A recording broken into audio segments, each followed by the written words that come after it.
Hola a todas y todos, espero que estén muy bien.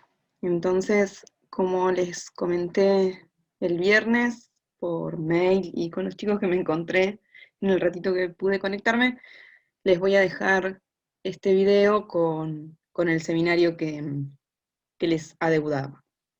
La idea de hoy es hablar sobre drogabilidad de targets, en particular de proteínas. Y para arrancar, vamos a charlar un poquito sobre cuándo consideramos que un blanco molecular es un buen blanco, ¿sí? Es un target que es de interés para, para lo que está relacionado con el objetivo de nuestra asignatura, que sería diseñar o buscar de una manera racional fármacos. Entonces, en principio, este blanco molecular debería ser esencial, por ejemplo, pensando en un patógeno determinado, un parásito, un virus, una bacteria, ¿sí? Tendríamos que tener la capacidad de poder verificar que la forma infectiva de ese patógeno sea incapaz de sobrevivir en un huésped cuando ese blanco molecular, por ejemplo, se inhiba, ¿sí? Mediante una vía farmacológica o genética. Por otro lado, este blanco molecular debe ser selectivo, ¿sí? Lo ideal sería que sea único para ese patógeno y que sea relevante, como dijimos anteriormente, para su supervivencia. Por lo tanto, en este caso, tiene que estar ausente o, en todo caso, ser molecular o bioquímicamente diferente del homólogo que podemos encontrar en el hospedador. Y finalmente, el tercer punto que debe cumplir el blanco molecular es poseer drogabilidad, ¿sí? Tiene que tener la capacidad de ser sensible a la inhibición por parte de pequeñas moléculas del tipo fármaco o incluso por productos del tipo biológico, como pueden ser proteínas recombinantes. Estas tres condiciones son condiciones que siempre vamos a pedirle a un buen blanco molecular para que éste sea drogable. Adicionalmente, si bien no son condiciones que sí o sí, digamos, se deben presentar, otra de las cuestiones a tener en cuenta es que tenemos que conocer la estructura tridimensional, ya sea obtenida por resonancia magnética nuclear, por rayos X, por espectroscopía electrónica, o en todo caso, ¿sí? En todo caso, poseer un template homólogo, de manera de que podamos predecir la estructura tridimensional por alguna de las técnicas que ya vamos a ver más adelante. Entonces, relacionado con el concepto de drogabilidad, hay dos definiciones que tenemos que tener en claro antes de comentar, los diferentes enfoques o las diferentes estrategias que podemos utilizar para evaluar la drogabilidad de un target. Primero, tenemos que definir qué consideramos compuestos que son del tipo drug-like, ¿sí? Compuestos químicos tipo fármacos. Estos compuestos químicos, en general, tienen propiedades físico-químicas adecuadas, así como perfiles farmacocinéticos, farmacodinámicos, e incluso toxicidad, que le dan la capacidad de poder convertirse en un fármaco para ser luego administrado por vía oral.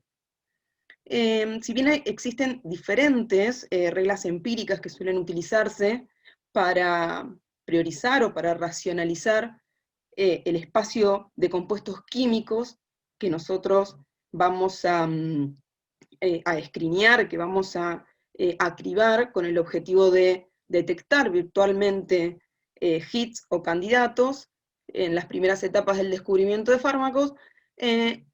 Las más conocidas son las reglas de Oprea, de Weber, y la que les voy a contar yo, que es la regla del 5 o la regla de Lipinski. En todas estas reglas, básicamente, se evalúan diferentes características que tienen en común los compuestos orgánicos pequeños que se conocen como compuestos tipo fármaco. En particular, la regla del 5 de Lipinski fue generada justamente por el investigador Lipinski, que trabajaba en el laboratorio Pfizer hace ya alrededor de unos 30 años.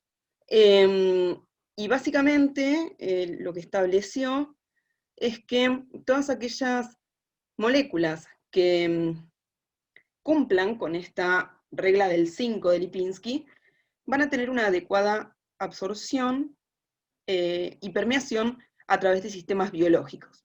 Y por ende va a tener altas probabilidades de éxito para convertirse en un buen candidato a fármaco para ser administrado por vía oral.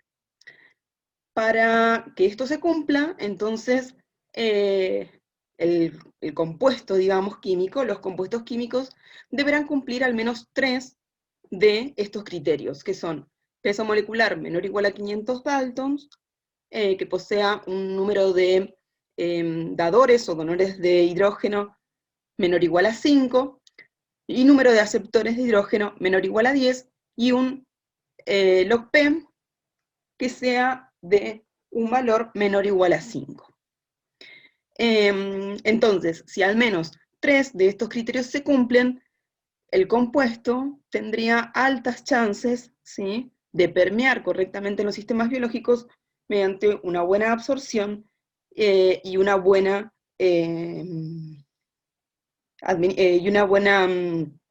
probabilidad, perdón, de convertirse en un candidato a ser administrado por vía oral. Ahora bien, esta regla tiene una serie de limitaciones. En principio, como les decía, solo es aplicable para aquellos fármacos que se administran por vía oral, y algunas de las excepciones que se dan a esta regla son todos aquellos fármacos que son sustratos de transporte activo, ¿sí?, que no se absorben por vía de difusión pasiva.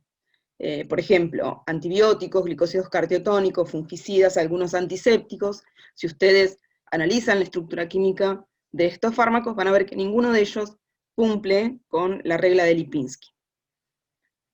Bien, otro de los conceptos que tenemos que repasar para abordar la drogabilidad de una proteína es el de los sitios activos o sitios de uniones, los sitios de uniones o binding site.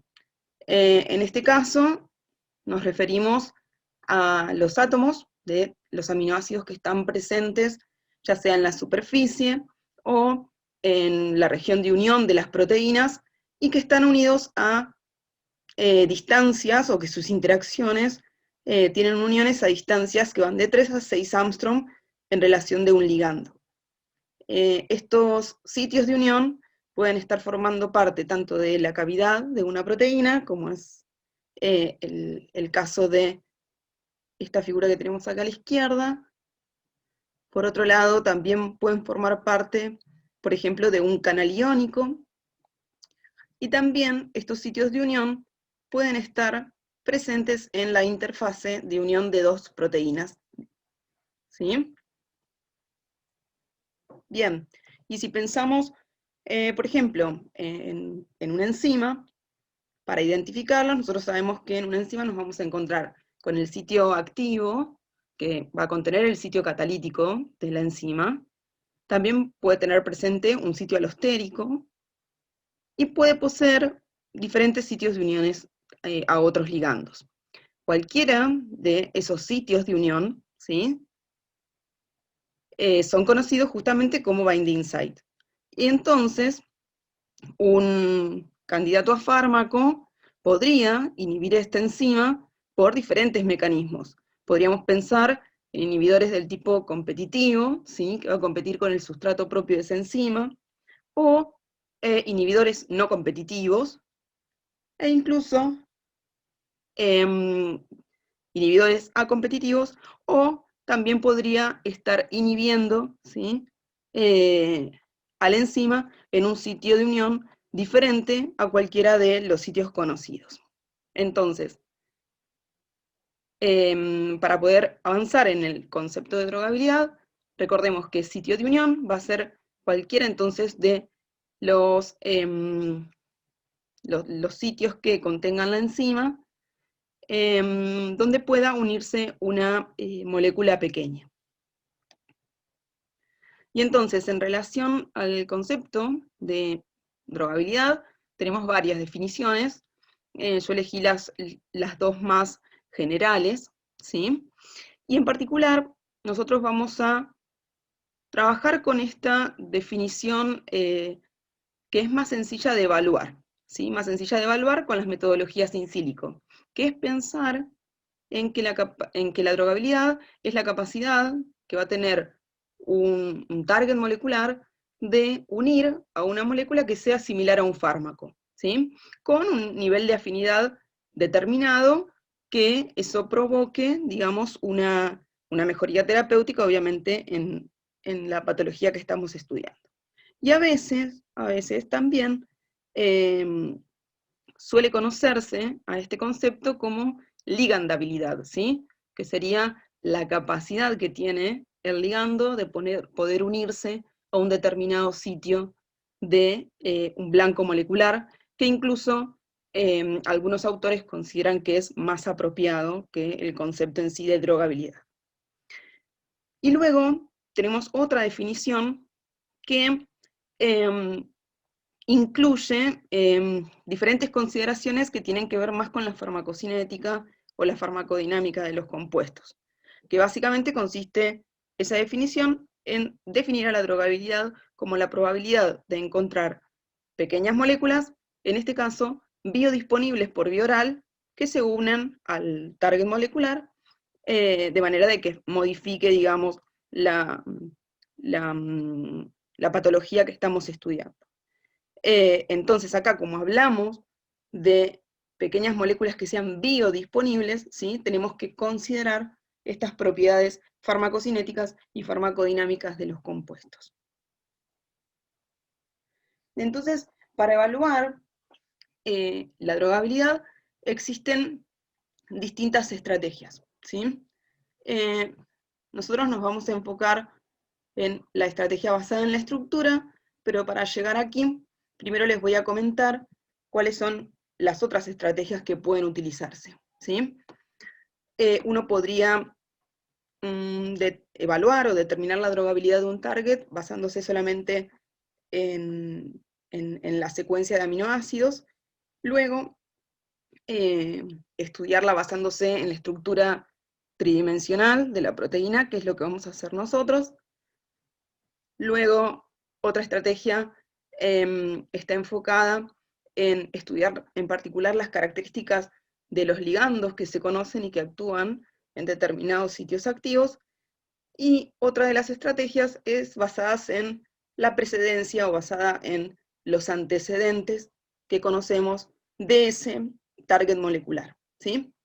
Y estos diferentes enfoques, ¿sí? Van de menor a mayor confiabilidad en la predicción de la drogabilidad.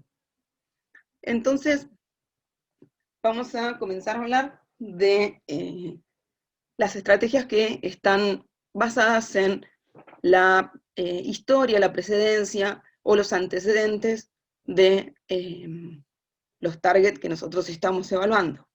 Por ejemplo, una estrategia podría ser utilizar toda la información que hay disponible de diferentes fármacos, ¿sí? O candidatos a fármacos que ya se encuentran en etapas clínicas para ese blanco molecular que estamos utilizando, ¿sí?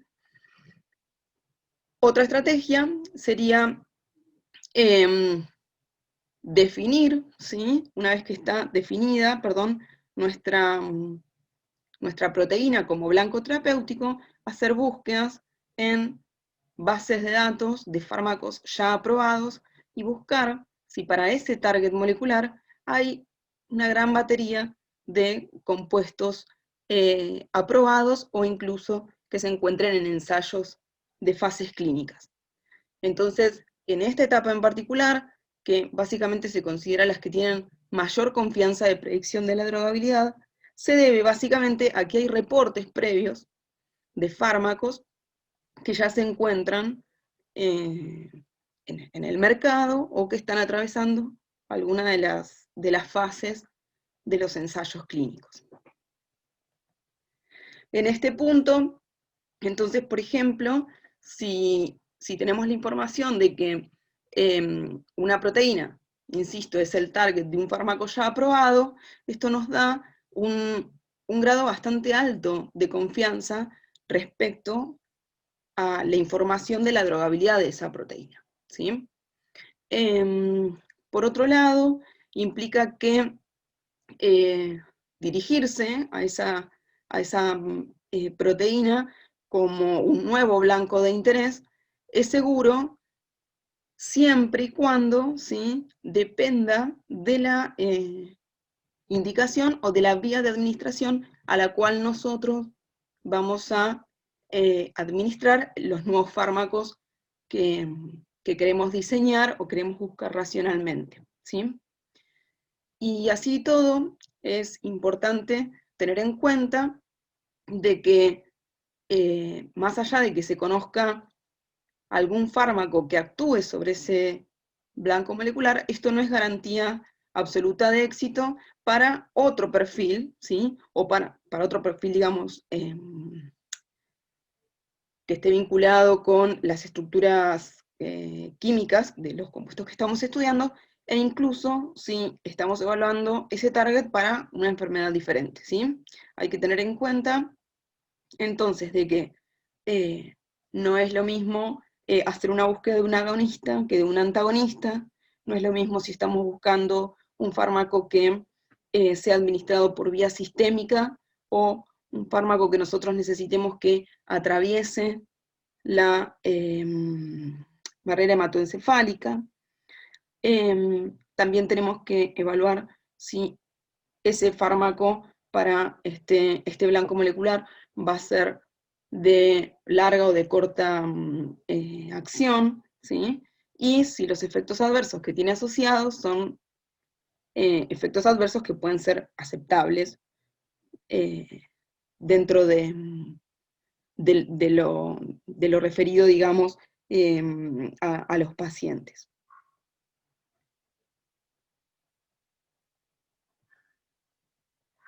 Bien, otras de las estrategias que, que se suelen utilizar para evaluar si un blanco molecular es drogable o no, es buscar información que esté vinculado con los compuestos pequeños que estén disponibles actualmente, ¿sí?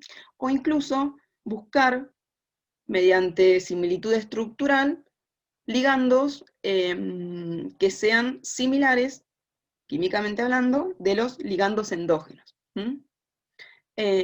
Para ello existen diferentes bases de datos que nos brindan información sobre esta cuestión, digamos, de estructuras de metabolitos o de ligandos endógenos, y en relación a la estrategia de búsqueda de compuestos que presenten características drug-like, con alta afinidad, tenemos bases de datos exclusivamente farmacológicas como ChemBiel, PubChem, BindingDB, que nos brindan información de compuestos pequeños tipo fármaco. En relación entonces al análisis estructural de compuestos disponibles del tipo drug-like, para ese blanco en particular que estamos usando, podemos estudiar, o buscar, mejor dicho, nuevos compuestos, nuevos candidatos, mediante estrategias computacionales que pueden ser, por ejemplo, diferentes tipos de metodologías que usar, ya sean del tipo clasificatorias o modelos de aprendizaje supervisado, que nos permitan, digamos, buscar nuevos candidatos a fármaco con determinadas características o propiedades de esos compuestos en los compuestos nuevos. Y por otro lado, podemos también buscar por similitud estructural, ¿sí? Existen diferentes coeficientes de similitud química que nos permiten ver cuán similares son los ligandos que nosotros queremos buscar de, por ejemplo, un ligando que ya se sabe que interacciona con el sitio activo de un blanco molecular. Por otro lado, también se podría pensar en buscar ligandos que sean estructuralmente similares a los ligandos endógenos, ¿sí? Esta estrategia se podría utilizar incluso cuando no tenemos compuestos del tipo fármaco, de los cuales conozcamos la interacción entre el fármaco y la proteína, ¿sí? Hay varias bases de datos que contienen información de ligandos que se pueden utilizar para identificar, digamos, proteínas que tienen sitios de unión de moléculas pequeñas. Una de ellas es la guía de farmacología, pueden consultar ya sea por target o buscando similitud por ligandos endógenos. Y la otra es buscar directamente cuáles son los ligandos que están cristalizados con las estructuras tridimensionales depositadas en PDB, ¿sí? Una cuestión a tener en cuenta es que aquellas proteínas que posean ligandos endógenos del tipo péptido, ¿sí? O incluso proteínas, ¿sí? Es decir, que, que la funcionalidad sea la interacción proteína-proteína, o que estén involucradas en ese tipo de interacciones, van a tener menos probabilidad de ser drogables, porque nos va a ser mucho más difícil encontrar un compuesto que se asemeje en las bases de datos que hoy tenemos disponibles.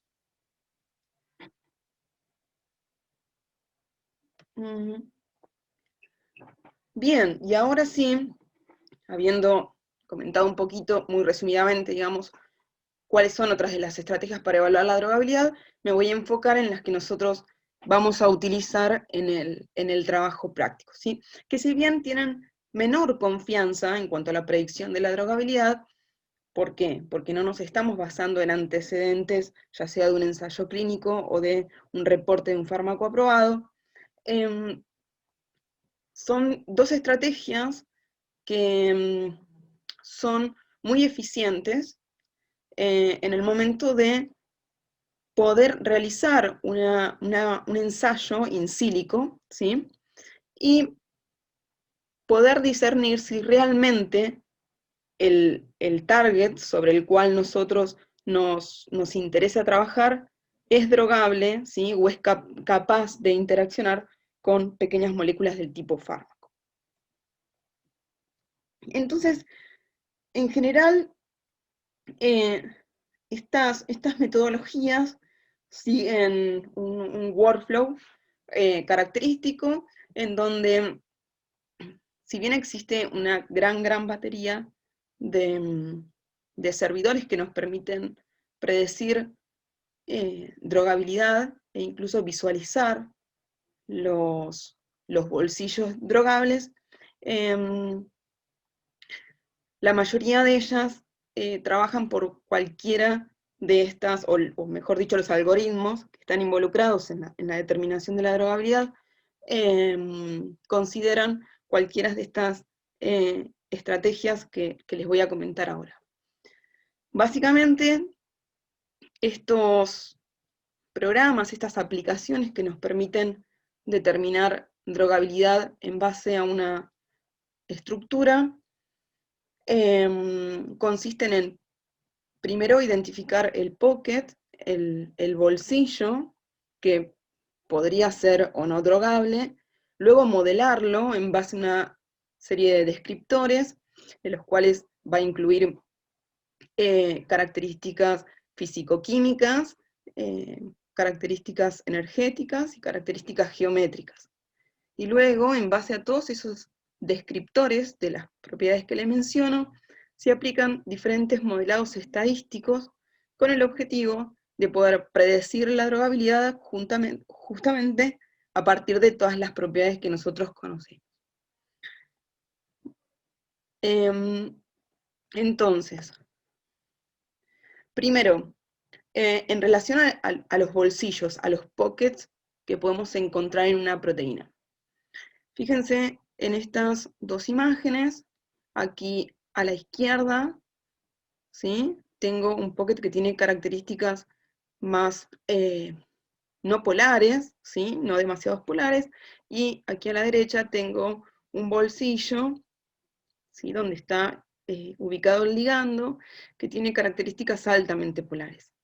Si nosotros pensamos en el modelo que les conté en la primera clase, de que un fármaco, digamos, interacciona en una proteína, tal como una llave abriría o cerraría una cerradura, uno esperaría que las características físico-químicas de la proteína sean complementarias a las características físico-químicas del ligando que va a interactuar ahí.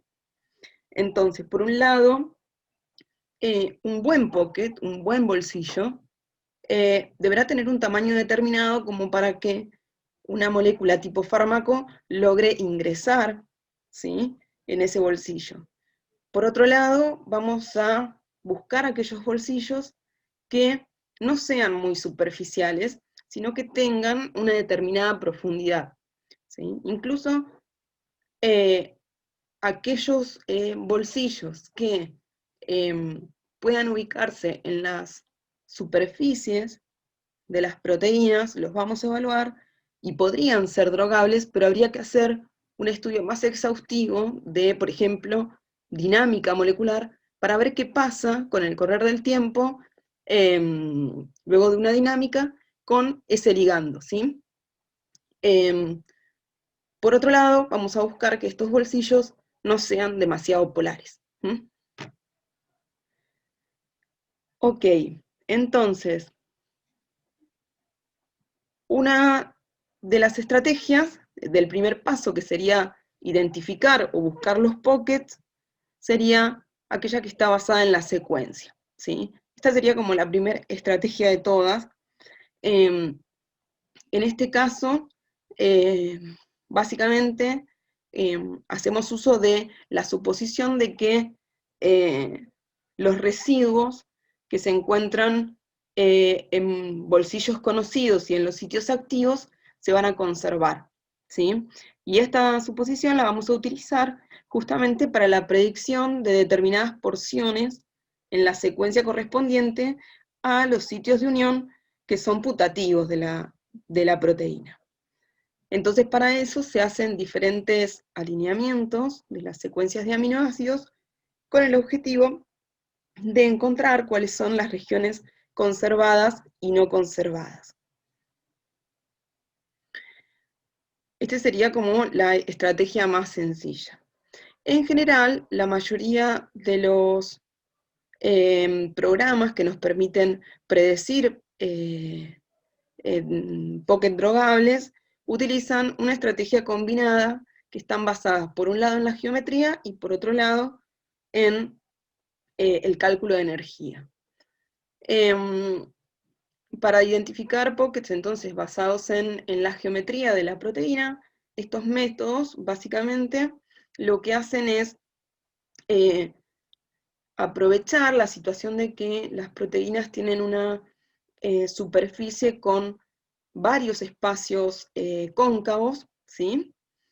Y entonces, mediante una sonda de prueba, ¿sí? o un átomo de prueba, llamémoslo, se va recorriendo toda la cavidad de la proteína de manera de poder determinar cuál es el volumen de la proteína, cuál es el volumen del solvente al cual tiene acceso, ¿sí?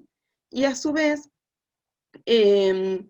este átomo, esta sonda de prueba, lo que hace es ir tomando distancias, ¿sí?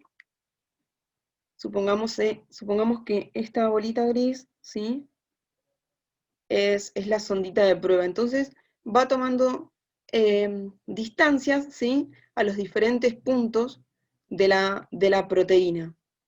Si estas distancias, son menores a 8 Armstrong, entonces va generando, ¿sí?, un valor de un descriptor que le permite, digamos, al algoritmo, la identificación de una cavidad de una proteína, ¿sí? Lo que quiere decir es que está observando ese átomo de prueba una cavidad. Si estas distancias son mayores a 8 Armstrong, directamente ese espacio lo vincula con el volumen ocupado por el solvente.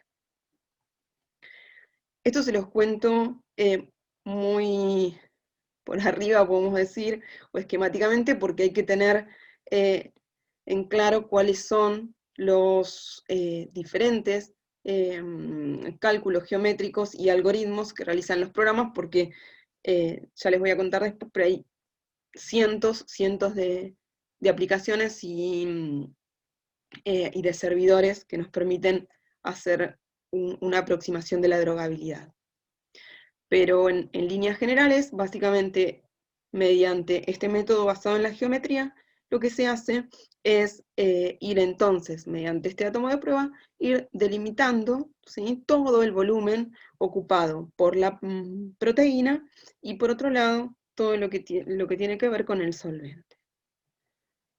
Los métodos que se basan en la energía, básicamente, acá se evalúa también lo que se conocen como sitios de uniones putativos, ¿sí? Originales, ¿sí?, o propios, legítimos, de la proteína, perdón, usando cálculos de energía entre un átomo de sonda, que serían estas bolitas rojas que se ven en este diagrama, y cada uno de los átomos de los aminoácidos de las proteínas.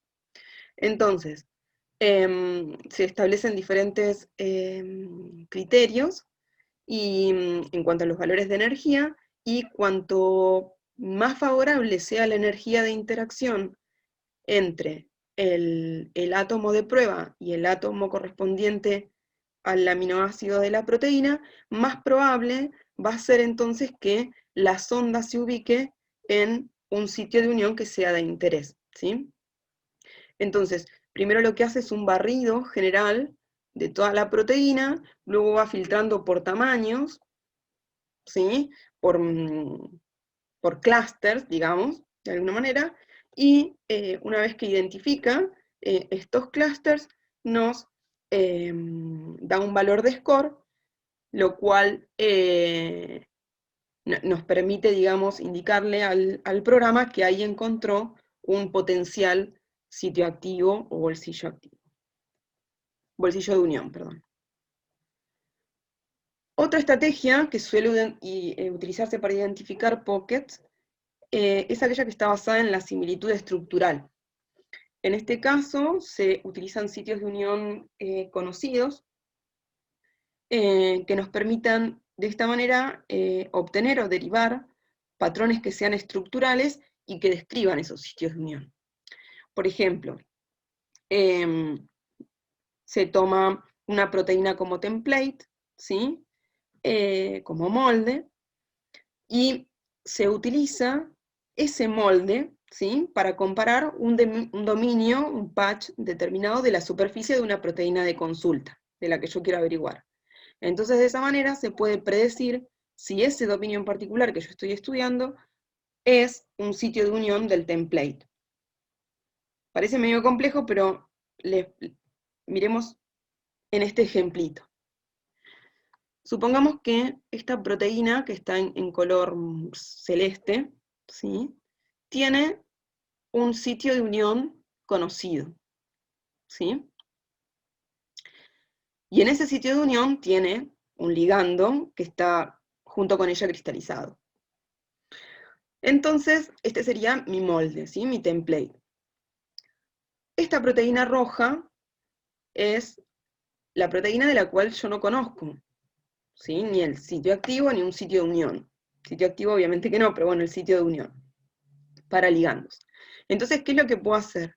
Puedo hacer una comparación, ¿sí?, un alineamiento de las secuencias de estas proteínas y ver si los aminoácidos correspondientes al sitio activo de este template se encuentran presentes en la proteína de consulta, ¿sí? Entonces, si esos aminoácidos se superponen, si están alineados, uno podría pensar de que el sitio activo de esas dos proteínas coincide, ¿sí?, es similar. Y esto es interesante no solamente para detectar el bolsillo potencialmente drogable de esta proteína de consulta, sino que uno podría pensar en un reposicionamiento de fármacos diciendo, bueno, si yo sé que este ligando tiene una unión conocida y actúa en este sitio activo inhibiendo esta enzima, por ejemplo, ¿sí? Y estas dos enzimas tienen, ¿sí?, un sitio drogable que se alinea, que los aminoácidos están alineados, entonces yo podría pensar que este mismo ligando podría unirse al binding site de esta proteína consulta. Eso sería una estrategia, por ejemplo, para reposicionar este fármaco que tiene una unión conocida, pero yo voy a proponer otra. Bien, entonces una vez que se logra identificar cada uno de los bolsillos, de esas cavidades o de los pockets, el segundo paso es modelarlo, ¿sí? El programa lo que tiene que hacer es indicarnos, ¿sí?, qué determinados parámetros son relevantes para poder identificar un sitio de unión. Entonces, para eso hay diferentes parámetros que se calculan. Algunos de estos programas lo que hacen es determinar, por ejemplo, la superficie o el volumen total de la proteína, determinar cuáles son las zonas que tienen una alta polaridad, que son no polares, e incluso determinar, digamos, cuáles son las zonas hidrofóbicas. Y por otro lado, los métodos que están basados en cálculos energéticos nos podrían dar información en relación a los residuos que son más relevantes, ¿sí? Residuos catalíticos, de uniones a ligandos, más que nada aquellos residuos que son conservados. La información que está relacionada con los residuos no la vamos a obtener con aquellas metodologías que están basadas únicamente en la geometría. Bueno, y el tercer paso sería el modelado estadístico para poder predecir a modo de score la drogabilidad. En general se utilizan dos tipos de algoritmos de machine learning. Uno de ellos es el análisis de componentes principales, que es un algoritmo de aprendizaje no supervisado.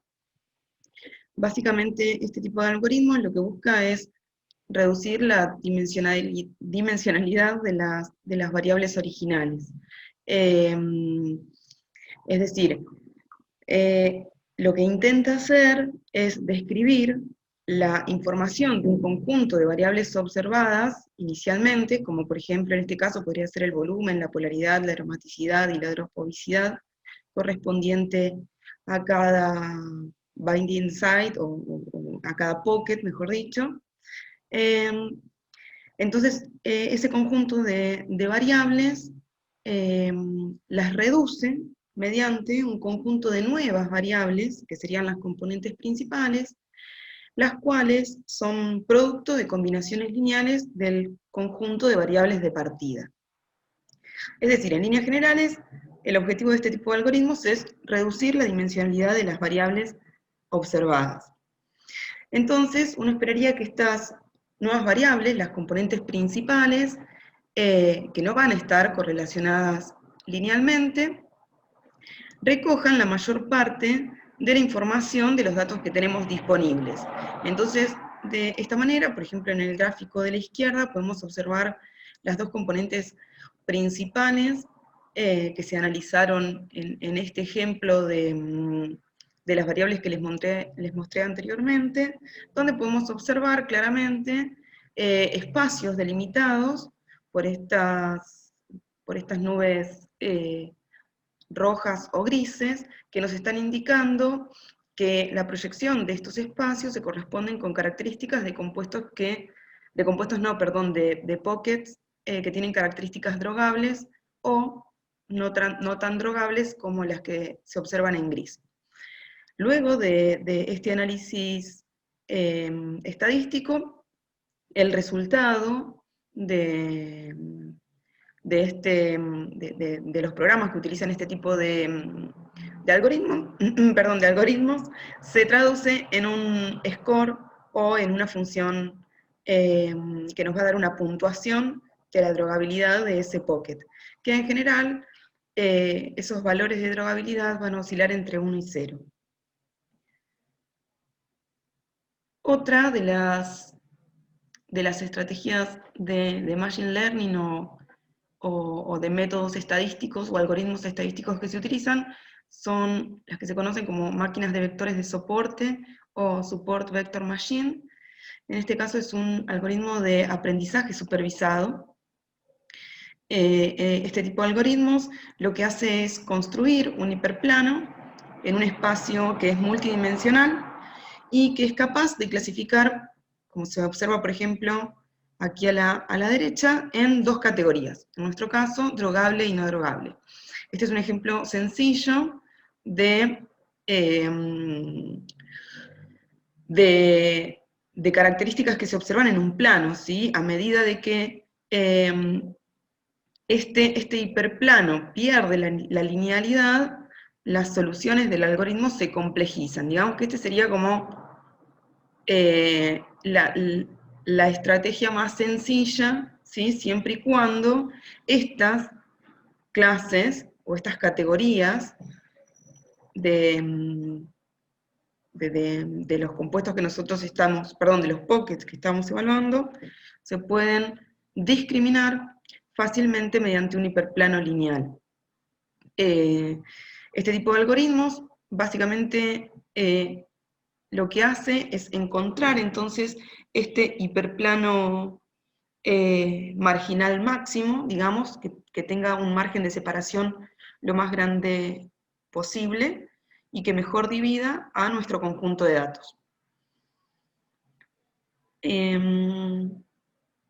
Bueno, las aplicaciones que nosotros vamos a utilizar, en realidad tienen el algoritmo ya entrenado previamente, y nosotros directamente lo que hacemos es predecir la drogabilidad de la proteína de interés.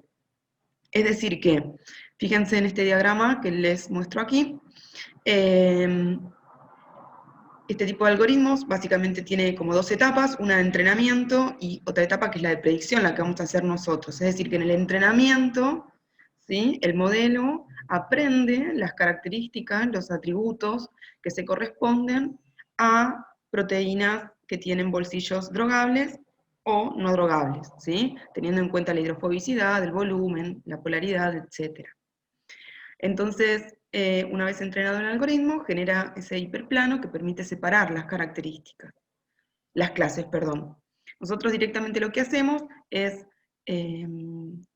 enviar la proteína, ¿sí?, o subir, mejor dicho, la proteína a la aplicación, y directamente en base a este tipo de algoritmos de Support Vector Machine, clasifica según los atributos de cada uno de nuestros bolsillos en el espacio drogable o no drogable, ¿sí? Es decir que nosotros como resultado vamos a tener simplemente la categoría a la cual la asigna el algoritmo.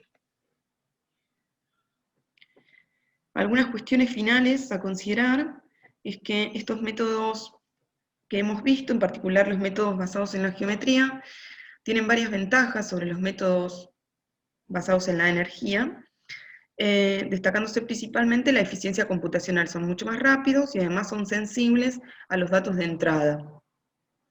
Sin embargo, este tipo de metodologías no siempre son adecuadas para poder discriminar diferentes tipos de sitios de unión.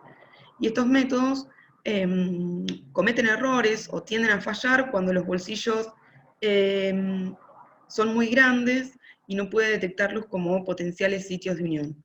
Por suerte, la mayoría de los software y los programas que se utilizan actualmente combinan estas 2 estrategias, tanto las que están basadas en la geometría de la proteína como en cálculos energéticos. Y una limitación general de todas estas aplicaciones que les menciono y que podrían utilizar para predecir pockets es que siempre se están buscando bolsillos rígidos, ¿sí? Es decir, que a priori se está suponiendo que la cavidad ya existe, y sin embargo nosotros sabemos que hay determinados bolsillos, como por ejemplo pueden ser los sitios alostéricos, que suelen revelarse una vez que la proteína sufre un cambio conformacional. Entonces este tipo de bolsillos muchas veces no son detectables por este tipo de aplicaciones y deberíamos estudiarlo mediante una evaluación y una corrida de dinámica molecular.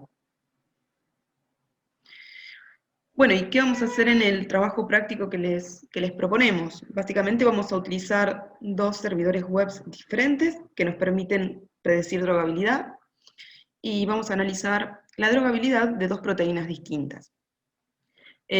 Vamos a ver y analizar todos los resultados que nos arrojan cada una de las aplicaciones, y también evaluaremos si existe consenso en la detección de bolsillos drogables o no drogables de estas dos aplicaciones. Vamos a utilizar, por un lado, CoHD, si bien van a tener una breve explicación de qué es lo que hace este programa en la guía. Básicamente, si ustedes disponen de la estructura PDB, realiza un análisis de los posibles pocket y residuos mediante 5 herramientas individuales, algunas basadas perdón, en la secuencia, en la detección de bolsillos por similitud y algunos cálculos geométricos. Si ustedes no tienen la estructura en el PDB, el programa lo que puede hacer es un modelado por homología de esa proteína y realizar también los mismos cálculos. Una vez que tiene estos diferentes descriptores de los posibles pockets, analiza una pose producto de un docking molecular rígido que realiza el programa con un ligando de consulta. ¿Sí? Entonces, como resultado, nosotros nos va a arrojar diferentes lugares con diferentes poses de cada uno de esos ligandos en los potenciales bolsillos de unión. La otra herramienta que vamos a utilizar es Dockside Score. En este caso utiliza dos tipos de análisis. Por un lado, realiza un análisis basado en la geometría, lo cual nos devuelve como score, como resultado o análisis de esa drogabilidad, un número que es calculado como la combinación lineal, digamos, producto, perdón, de la combinación lineal de los diferentes parámetros geométricos. Y por otro lado, este programa también utiliza la estrategia de Support Vector Machine, ¿sí? El algoritmo de Machine Learning que les comenté anteriormente, y realiza un análisis de los diferentes bolsillos, dando como resultado un score de drogabilidad. Entonces lo que vamos a hacer es utilizar estas dos herramientas para ver si las proteínas que nosotros queremos analizar poseen bolsillos drogables o no drogables, y si hay un consenso entre estas dos herramientas diferentes.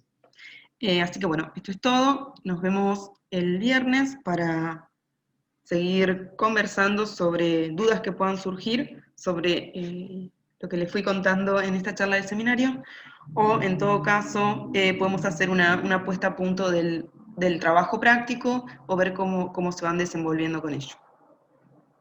Nos vemos.